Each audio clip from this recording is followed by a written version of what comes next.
ಗಿಲ್ಲು ಪಾಠದಲ್ಲಿ ಹಿಂದಿನ ವಾರ್ಷಿಕ ಪರೀಕ್ಷೆಗಳಲ್ಲಿ ಕೇಳಲಾದ ಪ್ರಶ್ನೆಗಳನ್ನು ನಾವು ಈ ವಿಡಿಯೋದಲ್ಲಿ ಒಂದ್ಸರಿ ನೋಡ್ತಾ ಹೋಗೋಣ.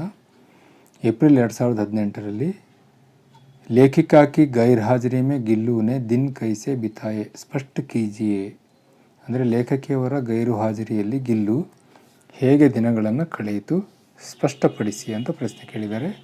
ಅದಕ್ಕೆ उत्तर उन दिनों जब कोई लेखिका के कमरे का दरवाज़ा खोलता तो गिल्लू अपने झूले से उतरकर दौड़ता और फिर किसी दूसरे को देखकर उसी तेज़ी से अपने घोंसले में जा बैठता. ಆ ದಿನಗಳಲ್ಲಿ ಯಾರಾದರೂ ಲೇಖಕಿಯವರ ಕೋಣೆಯ ಬಾಗಿಲನ್ನು ತೆಗೆದಾಗ ಗಿಲ್ಲು ತನ್ನ ಗೂಡಿನಿಂದ ಇಳಿದು ಓಡಿ ಬರ್ತಾ ಇತ್ತು. ಆದರೆ ಬೇರೆಯವ್ರನ್ನ ನೋಡಿಬಿಟ್ಟು ಮತ್ತೆ ವಾಪಸ್ ಹೋಗಿ ಕೂತ್ಕೊಳ್ತಾ ಇತ್ತು. सब उसे काजू दे जाते परंतु वह अपने प्रिय खाद्य को बहुत कम खाता था.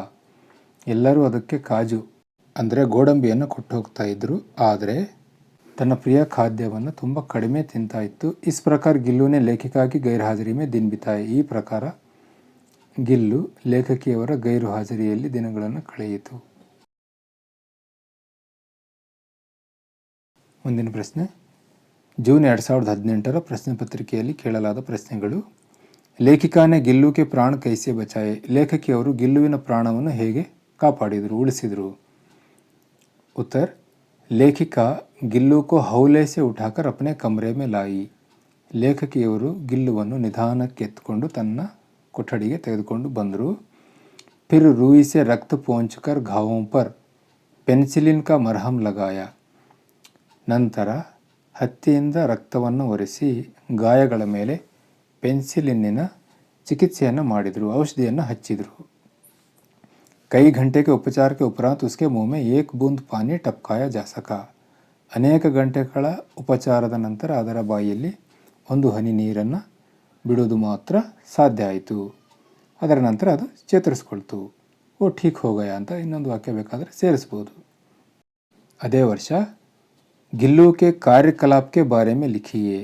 ಅಂದರೆ ಗಿಲ್ಲುವಿನ ಚಟುವಟಿಕೆಗಳ ಬಗ್ಗೆ ಬರೆಯಿರಿ. ಅದೇನೇನು ಮಾಡ್ತಾಯಿತ್ತು, ಹೇಗೆ, ಎಂತು ಎಲ್ಲ ಬರೀಬೇಕು. उत्तर लेखिका का ध्यान आकर्षित करने के लिए गिल्लू उनके पैर तक आकर सर्र से पर्दे पर चढ़ जाता था. ಲೇಖಕಿಯವರ ಗಮನವನ್ನು ತನ್ನತ್ತ ಸೆಳೆಯಲು ಗಿಲ್ಲು ಅವರ ಕಾಲಿನ ಹತ್ತಿರ ಬಂದು ಸರ್ರಂತ ಪರದೆ ಮೇಲೆ ಹತ್ತುತ್ತಿತ್ತು. वह कभी फूलदान के फूलों में, कभी पर्दे की चुन्नट में और कभी सोनजूही की पत्तियों में छिप जाता था. ಅದು ಕೆಲವೊಮ್ಮೆ ಹೂಕುಂಡದ ಹೂಗಳಲ್ಲಿ ಬಚ್ಚಿಟ್ಕೊಳ್ತಾ ಇತ್ತು, ಕೆಲವೊಮ್ಮೆ ಪರದೆಯ ನೆರಿಗೆಗಳಲ್ಲಿ ಬಚ್ಚಿಟ್ಕೊಳ್ತಾ ಇತ್ತು, ಮತ್ತು ಕೆಲವೊಮ್ಮೆ ಸೋಂಜೂಹಿ ಬಳ್ಳಿ ಇದೆಯಲ್ಲ ಆ ಬಳ್ಳಿಯ ಎಲೆಗಳ ಹಿಂದೆ ಬಚ್ಚಿಟ್ಕೊಳ್ತಾ ಇತ್ತು. ದಿನ ಭರ್ ಬಾಹರಿ ಗಿಲಹರಿಯೋಂಕೆ ಸಾಥ್ ಉಛಲ್ತಾ ಕೂತಾ. ಹಗಲೆಲ್ಲ ಹೊರಗಿನ ಅಳಿಲುಗಳ ಜೊತೆಗೆ ಆಡೋದು ಕುಣಿಯೋದು ಮಾಡ್ತಾ ಇತ್ತು. ಅವ್ರು ಠೀಕ್ 4 बजे घर आकर अपने झूले में झूलने लगता था. ಸಂಜೆ 4 ಗಂಟೆಗೆ ಸರಿಯಾಗಿ ಮನೆಗೆ ವಾಪಸ್ ಬಂದು ತನ್ನ ಗೂಡಿನಲ್ಲಿ ತೂಗಾಡ್ತಾ ಇತ್ತು. ಏಪ್ರಿಲ್ 2019ರಲ್ಲಿ ಕೇಳಲಾದ ಪ್ರಶ್ನೆಗಳು. ಅನುರೂಪತಾ ಪ್ರಶ್ನೆ ಇದು. ಗಿಲ್ಲು ಕಿ ಪೂಂಚ್. ಗಿಲ್ಲುವಿನ ಬಾಲ ಝಬ್ಬೆದಾರ್ ಗೊಂಚಲಿನಂತೆ ಇತ್ತು. ಗಿಲ್ಲು ಕಿ ಆಂಖೆ. ಅದರ ಕಣ್ಣುಗಳು ಹೇಗಿದ್ದವು, ಚಂಚಲ್ ಚಮಕೀಲಿ. ಉತ್ತರ. ನೆಕ್ಸ್ಟ್, ಲೇಖಿಕಾ ಕೆ ಪ್ರತಿ ಗಿಲ್ಲು ಅಪ್ನಿ ಭಾವನಾ ಕೈಸೆ ಪ್ರಕಟ ಕರ್ತಾ ಥಾ. ಲೇಖಕಿಯವರ ಬಗ್ಗೆ ಗಿಲ್ಲು ತನ್ನ ಭಾವನೆಗಳನ್ನು ಯಾವ ರೀತಿ ಪ್ರಕಟಿಸ್ತಾ ಇತ್ತು, ತೋರ್ಪಡಿಸ್ತಾ ಇತ್ತು. ಉತ್ತರ लेखिका को चौंकाने के लिए गिल्लू कभी फूलदान के फूलों में, कभी पर्दे की चुन्नट में और कभी सोंजूही की पत्तियों में छिप जाता था. ಲೇಖಕಿಯವರನ್ನು ಹೆದರಿಸಲು ಗಿಲ್ಲು ಕೆಲವೊಮ್ಮೆ ಹೂವುಗಳಲ್ಲಿ, ಕೆಲವೊಮ್ಮೆ ಪರದೆಯ ನೆರಿಗೆಗಳಲ್ಲಿ ಮತ್ತು ಕೆಲವೊಮ್ಮೆ ಆ ಸೋಂಜುಹಿ ಬಳ್ಳಿ ಇತ್ತಲ್ಲ ಆ ಎಲೆಗಳ ಹಿಂದೆ ಬಚ್ಚಿಟ್ಕೊಳ್ತಾ ಇತ್ತು. ಲೇಖಿಕಾ ಕಿ ಗೈರ್ ಹಾಜರಿ ಮೇ ಅಪನೆ ಪ್ರಿಯ ಖಾದ್ಯ ಕೋ ಭಿ ಕಮ್ ಖಾತಾ ಥಾ. ಲೇಖಕಿಯವರ ಗೈರು ಹಾಜರಿಯಲ್ಲಿ ತನ್ನ ಪ್ರಿಯವಾದ ಖಾದ್ಯವನ್ನು ಸಹ, ಪದಾರ್ಥವನ್ನು ಸಹ ಅದು ಕಡಿಮೆ ತಿಂತಾ ಇತ್ತು. लेखिका की अस्वस्थता में सिरहाने बैठकर अपने पंजों से उनके सिर और बालों को सहलाता था. ಲೇಖಕಿಯವರು ಅನಾರೋಗ್ಯದಿಂದಿದ್ದಾಗ ತಲೆದಿಂಬಿನ ಹತ್ರ ಕೂತ್ಕೊಂಡು ತನ್ನ ಪುಟ್ಟ ಮುಂಗಾಲುಗಳಿಂದ ಅವರ ತಲೆ ಮತ್ತು ಕೂದಲಿನಲ್ಲಿ ಬೆರಳಾಡಿಸ್ತಾ ಇತ್ತು. ಜೂನ್ 2019 ಪ್ರಶ್ನೆಗಳು. ಕವ್ವ ಕಾವ್ ಕಾವ್, ಗಿಲ್ಲು ಚಿಕ್ ಚಿಕ್. ಇದು ಅನುರೂಪತಾ ಪ್ರಶ್ನೆ. ಮುಂದಿನ ಪ್ರಶ್ನೆ. ಮಹಾದೇವಿ ವರ್ಮಾಜಿನೆ ಗಿಲ್ಲು ಕಿ ಜಾನ್ ಕೈಸೆ ಬಚಾಯಿ. ಮಹಾದೇವಿ ವರ್ಮಾ ಅವರು ಗಿಲ್ಲುವಿನ ಪ್ರಾಣವನ್ನು ಹೇಗೆ ಕಾಪಾಡಿದರು? ಜಾನ್ ಅಂದರೆ ಪ್ರಾಣ. ಉತ್ತರ ಮಹಾದೇವಿ ವರ್ಮಾನೆ. ಇಲ್ಲಿ ಲೇಖಿಕಾ ಗಿಲ್ಲೂಕು ಅಂತಿದೆ, ಅದರ ಬದಲು ಮಹಾದೇವಿ ವರ್ಮಾ ಗಿಲ್ಲೂಕು ಹೌಲೆ ಸೆ ಉಠಾಕರ್ ಅಪ್ನೆ ಕಮರೆ ಮೇ ಲಾಯಿ.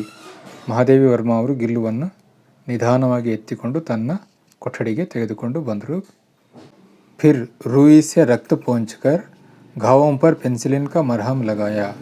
ನಂತರ ಹತ್ತಿಯಿಂದ ರಕ್ತವನ್ನು ಒರೆಸಿ ಗಾಯಗಳ ಮೇಲೆ ಪೆನ್ಸಿಲಿನ್ನಿನ ಚಿಕಿತ್ಸೆಯನ್ನು ಮಾಡಿದರು, ಔಷಧಿ ಹಚ್ಚಿದರು.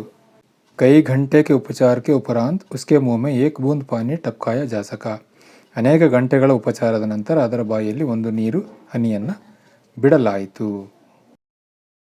ಏಪ್ರಿಲ್ 2020 ಪ್ರಶ್ನೆಗಳು. ಗಿಲ್ಲು ಕೆ ಅಂತಿಮ ದಿನೋ ಕಾ ವರ್ಣನ್ ಕೀಜಿಯೆ. ಗಿಲ್ಲುವಿನ ಅಂತಿಮ ದಿನಗಳನ್ನು ವರ್ಣಿಸಿ. ಉತ್ತರ ಗಿಲ್ಹರಿಯೋं की जीवन अवधि 2 वर्ष से अधिक नहीं होती, अतः गिल्लू की जीवन यात्रा का अंत आ ही गया. ಅಳಿಲುಗಳ ಜೀವನದ ಅವಧಿ 2 ವರ್ಷಗಳಿಗಿಂತ ಹೆಚ್ಚಿಗೆ ಇರುವುದಿಲ್ಲ, ಆದ್ದರಿಂದ ಅಳಿಲಿನ ಜೀವನ ಯಾತ್ರೆಯ ಅಂತ್ಯ ಸಮೀಪಿಸಿತು. ದಿನ್ ಭರ್ ಗಿಲ್ಲು ನಾ ಕುಚ್ ಖಾಯಾ ನಾ ಬಾಹರ್ ಗಯಾ. ಹಗಲೆಲ್ಲ ಗಿಲ್ಲು ಏನನ್ನೂ ತಿನ್ನಲಿಲ್ಲ, ಹೊರಗಡೆಯೂ ಸಹ ಹೋಗಲಿಲ್ಲ. पंजे इतने ठंडे हो रहे थे कि लेखिका ने हीटर जलाया और उसे उष्णता देने का प्रयत्न किया. ಅದರ ಕೈಗಳು ಎಷ್ಟೊಂದು ತಣ್ಣಗಾಗಿಬಿಟ್ಟಿದ್ವು ಅಂದರೆ ಲೇಖಕಿಯವರು ಹೀಟರನ್ನು ಹಚ್ಚಿ ಅದಕ್ಕೆ ಉಷ್ಣತೆಯನ್ನು ಕೊಡುವ ಪ್ರಯತ್ನವನ್ನು ಮಾಡಿದರು. ಪರಂತು ಸುಬಹ ಕಿ ಪ್ರಥಮ್ ಕಿರಣ್ ಕೆ ಸಾಥ್ ವಹ ಚಿರ ನಿದ್ರಾ ಮೇ ಸೋ ಗಯಾ.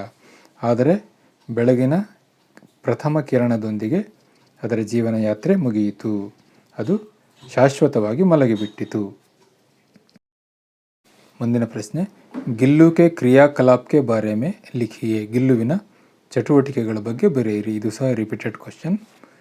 ಉತ್ತರ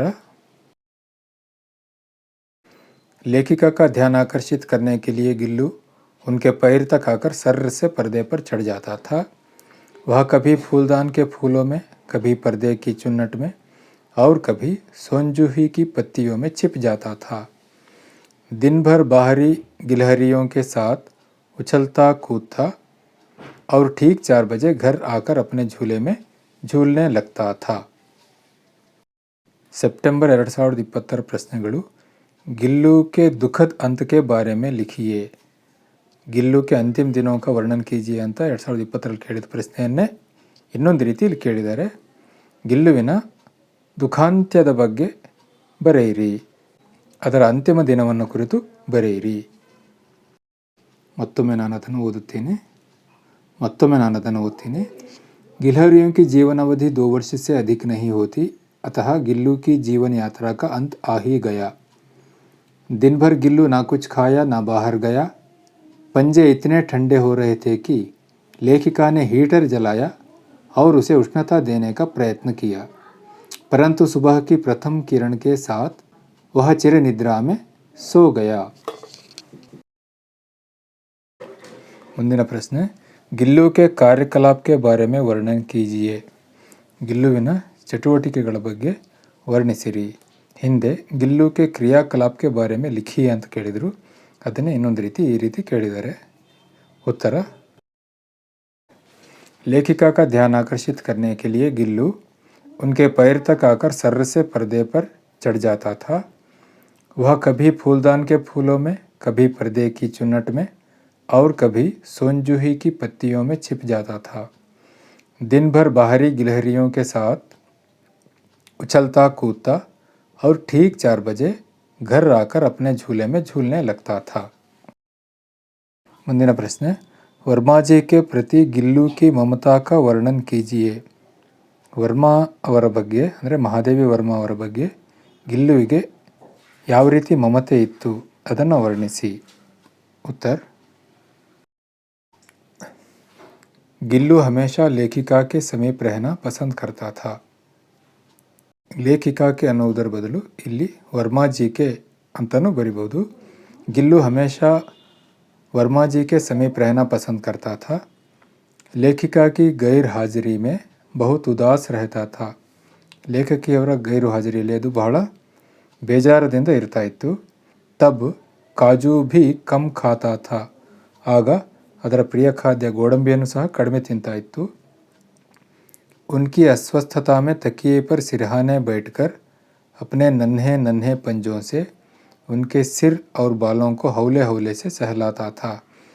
ಲೇಖಕಿಯವರ ಅಸ್ವಸ್ಥತೆಯಲ್ಲಿ ಅಂದರೆ ಅನಾರೋಗ್ಯದಲ್ಲಿ ಅವರ ತಲೆದಿಂಬಿನ ಹತ್ರ ಕುಳಿತುಕೊಂಡು ಮೆಲ್ಲ ಮೆಲ್ಲನೆ ತನ್ನ ಪುಟ್ಟ ಕೈಗಳಿಂದ ಅವರ ತಲೆ ಮತ್ತು ಕೂದಲುಗಳಲ್ಲಿ ಬೆರಳಾಡಿಸ್ತಾ ಇತ್ತು. ಏಪ್ರಿಲ್ 2021 MCQ ಪ್ರಶ್ನೆಗಳು. ಗಿಲಹರಿ ಕಿ ಸಮಾಧಿ ಬನಾಯಿ ಗೈ. ಗಿಲಹರಿಯ ಸಮಾಧಿಯನ್ನು ಎಲ್ಲಿ ಮಾಡಲಾಗಿದೆ? ಬರಾಮದೆ ಮೇ ಸೋಂಜುಹಿ ಲತಾ ಕೆ ನೀಚೆ, ಬಗೀಚೆ ಮೇ ಆಂಗನ್ ಕೆ ಬೀಚ್ ಮೇ. ಉತ್ತರ ಸೋಂಜುಹಿ ಲತಾ ಕೆ ನೀಚೆ ಬಿ. ಮುಂದಿನ ಪ್ರಶ್ನೆ. ಗಿಲಹರಿ ಕಾ ಲಘು ಗಾತ್ ಕಿಸ್ಕೆ ಭೀತರ್ ಬಂದ್ ರೆಹತಾ ಥಾ.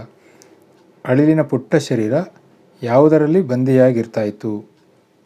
ಪೇಡ್ ಮೇ, ಝೂಲೆ ಮೇ, ಫೂಲ್ದಾನ್ ಮೇ, ಲಿಫಾಫೆ ಮೇ. ಲಿಫಾಫೆ ಮೇ ಅಂದರೆ ಒಂದು ಕವರಲ್ಲಿ ಲಕೋಟೆಯಲ್ಲಿ ಅದನ್ನು ಲೇಖಕಿ ಬಂದ್ ಮಾಡಿ ತನ್ನ ಟೇಬಲ್ ಮುಂದೆ ಇಟ್ಕೊಳ್ತಾ ಇದ್ರು. ಏಪ್ರಿಲ್ 2022 ಪ್ರಶ್ನೆಗಳು. ಗಿಲಹರಿ ಗರ್ಮಿ ಕೆ ದಿನೊಮ್ಮೆ ಕಹಾ ಲೇಟ್ ಜಾತಿ ಥಿ. ಅಳಿಲು ಬೇಸಿಗೆಯ ದಿನಗಳಲ್ಲಿ ಎಲ್ಲಿ ಮಲಗಿಕೊಳ್ಳುತ್ತಿತ್ತು? ಉತ್ತರ ಗಿಲಹರಿ ಗರ್ಮಿ ಕೆ ದಿನೊಮ್ಮೆ ಸುರಾಹಿ ಪರ್ ಲೇಟ್ ಜಾತಾ ಥಾ. ಅಳಿಲು ಬೇಸಿಗೆಯ ದಿನಗಳಲ್ಲಿ ಹೂಜಿಯ ಮೇಲೆ ಮಲಗಿಕೊಳ್ಳುತ್ತಿತ್ತು.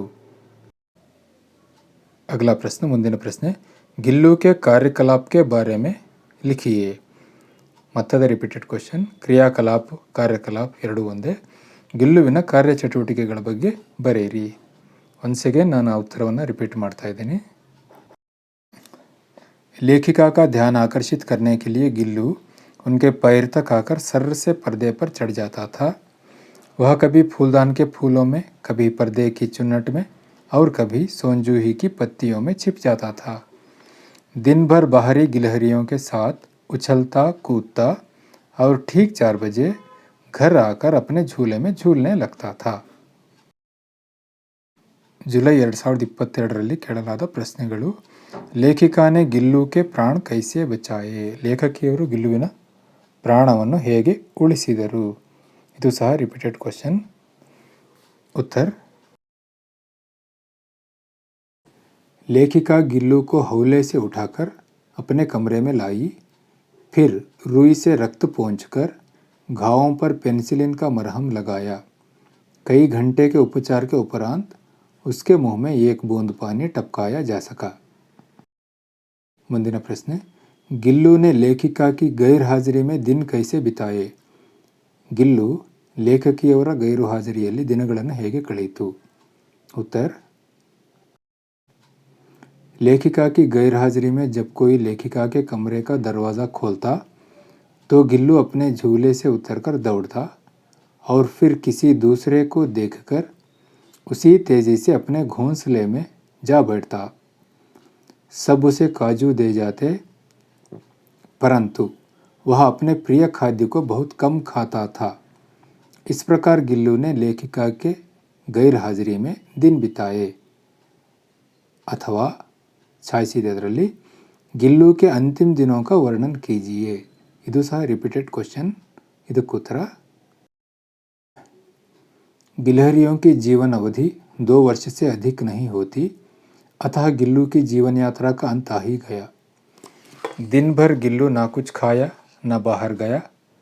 पंजे इतने ठंडे हो रहे थे कि लेखिका ने हीटर जलाया और उसे उष्णता देने का प्रयत्न किया, परंतु सुबह की प्रथम किरण के साथ वह चिर निद्रा में सो गया. ಏಪ್ರಿಲ್ 2023 ಪ್ರಶ್ನೆ. ಲೇಖಿಕಾ ಕೆ ಪ್ರತಿ ಗಿಲ್ಲು ಕಿ ಮಮತಾ ಕಾ ವರ್ಣನ್ ಕೀಜಿಯೆ. ಲೇಖಕಿಯ ಬಗ್ಗೆ ಗಿಲ್ಲುವಿನ ಮಮತೆಯನ್ನು ವರ್ಣಿಸಿ ಅಂತಿದೆ. ಉತ್ತರ ಗಿಲ್ಲು ಹಮೇಶಾ ಲೇಖಿಕಾ ಕೆ ಸಮೀಪ್ ರಹನಾ ಪಸಂದ್ ಕರ್ತಾ ಥಾ. ಗಿಲ್ಲು ಯಾವಾಗಲೂ ಲೇಖಕಿಯವರ ಹತ್ತಿರ ಇರಲಿಕ್ಕೆ ಇಷ್ಟಪಡ್ತಾ ಇತ್ತು. ಲೇಖಿಕಾ ಕಿ ಗೈರ್ ಹಾಜರಿ ಮೇ ಬಹುತ್ ಉದಾಸ್ ರಹತಾ ಥಾ. ಲೇಖಕಿಯವರ ಗೈರು ಹಾಜರಿಯಲ್ಲಿ ಅದು ತುಂಬ ದಿನಗಳನ್ನು ಬೇಸರದಿಂದ ಕಳೀತಾ ಇತ್ತು. ತಬ್ ಕಾಜು ಭಿ ಕಮ್ ಖಾತಾ ಥಾ. ಆವಾಗ ಗೋಡಂಬಿಯನ್ನು ಸಹ ಕಡಿಮೆ ತಿಂತಾ ಇತ್ತು. ಉನ್ಕಿ ಅಸ್ವಸ್ಥತಾ ಮೇ ತಕಿಯೇ ಪರ್ ಸಿರಹಾನೆ ಬೈಠಕರ್ अपने नन्हे नन्हे पंजों से उनके सिर और बालों को ಹೌಲೆ ಹೌಲೆ ಸಹಲಾತಾ ಥಾ. ಲೇಖಕಿಯವರ ಅನಾರೋಗ್ಯದ ಸಂದರ್ಭದಲ್ಲಿ ತಲೆದಿಂಬಿನ ಹತ್ರ ಕುಳಿತುಕೊಂಡು ತನ್ನ ಪುಟ್ಟ ಪುಟ್ಟ ಕೈಗಳಿಂದ ಅವರ ತಲೆ ಮತ್ತು ಕೂದಲುಗಳಲ್ಲಿ ಬೆರಳಾಡಿಸ್ತಾ ಇತ್ತು. ಜೂನ್ 2023ರಲ್ಲಿ ಕೇಳಲಾದ ಪ್ರಶ್ನೆ, ಗಿಲ್ಲು ಕೆ ಪ್ರತಿ ಮಹಾದೇವಿ ವರ್ಮಾಜಿ ಕೆ ಪ್ರೇಮ್ ಕಾ ವರ್ಣನ್ ಕೀಜಿಯೇ. ಮಮತಾ ಕಾ ಅಂತ ಕೇಳ್ತಾ ಇದ್ರು, ಇಲ್ಲಿ ಪ್ರೇಮ್ ಕಾ ಅಂತ ಕೇಳಿದ್ದಾರೆ. ಗಿಲ್ಲುವಿನ ಬಗ್ಗೆ ಮಹಾದೇವಿ ವರ್ಮಾ ಅವರಿಗೆ ಯಾವ ರೀತಿ ಪ್ರೇಮ ಇತ್ತು ಅದನ್ನು ವರ್ಣಿಸಿ. जब गिल्लू घायल हुआ था तब वर्मा जी ने रुई से घावों का रक्त पोंछकर पेंसिलिन का मरहम लगाया. उसे रहने के लिए एक झूला बनाकर खिड़की से लटका दिया. उसे प्यार से गिल्लू के नाम से पुकारा. गिल्लू को खाने के लिए काजू बिस्कुट दिया करती थी. थाली में एक एक चावल उठाकर सफाई से खाने को सिखाया. अन्य गिलहरियों के साथ खेलने के लिए उसे एक व्यवस्था की. गिल्लू के अंतिम दिनों में उसे बचाने की पूरी कोशिश की. हीटर जलाकर उसे उष्णता देने का प्रयास किया.